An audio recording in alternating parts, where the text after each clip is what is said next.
السلام على رسول الله. ازيكم حبايبي، عاملين ايه؟ النهارده هنعمل مع بعض تاج اللحمه بالبصل الاول. اول حاجه معايا البصل اهو، هنديله كده تشويح على النار. بسم الله الرحمن الرحيم. بصوا حبايبي، انا اديت البصله تشويح اهي. طبعا هي كده هتحمر معايا، احمرت كده حلو، خدت اللون الذهبي الحلو ده. مش هنقص عليها اكتر من كده عشان هي هتكمل سوا في الفرن. انزل باللحمه بتاعتي بقى كده كمان. حمر اللحمه معايا، اديها تشويحه حلوه كده. كل ما تديها تشويحه حلوه كل ما بتخش في السوا معاك. اللحمه كده خلاص خدت اللون التحفه ده. نزلت عليها بشويه فلفل اسمر بس، مش اي حاجه تاني.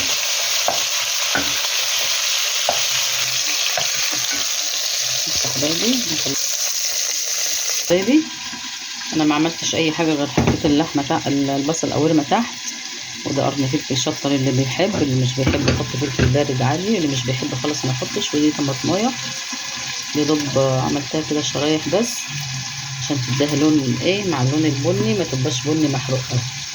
وكل اللي هنعمله هنغطي الطاجن بالغطا بتاعه يكون مخموره حلو. اللي ما عندوش طاجن بيتغطى بالغطا ده بورقه فويل، وهتدخليها الفرن. هتغلي غلوتين، هتلاقيها نزت الميه بتاعتها من اللحمه والبصل، خرج ميته وغلوتين، وتوطي النار بقى معاك لمده ايه ساعه ونص لغايه ما تستوي. نشوف هي بتطلع ان شاء الله من الفرن. طاجن اللحمه القوارمه خالص اهو. بسم الله ما شاء الله عليه. عايزه اوريهولكوا كده ولا فضيه. بسم الله الرحمن الرحيم. نحطه كده في الطبق ده اهو. بسم الله الرحمن الرحيم. طل دايبين دوب اهو. بسم الله سوينا. بسم الله. دي بطاطس مكعبات، انا جت لي الفكره دي في الاخر، حطيتها عشان تبقى ايه وجبه كامله متكامله. اللي عايز يعمل كده يعمل، اللي مش عايز يعمل براحته. بس البصل، بس اللحمه دايبه اهي. بسم الله ما شاء الله عليها. يلا بقى ايه رايكم اهي؟ بسم الله ما شاء الله تحفه.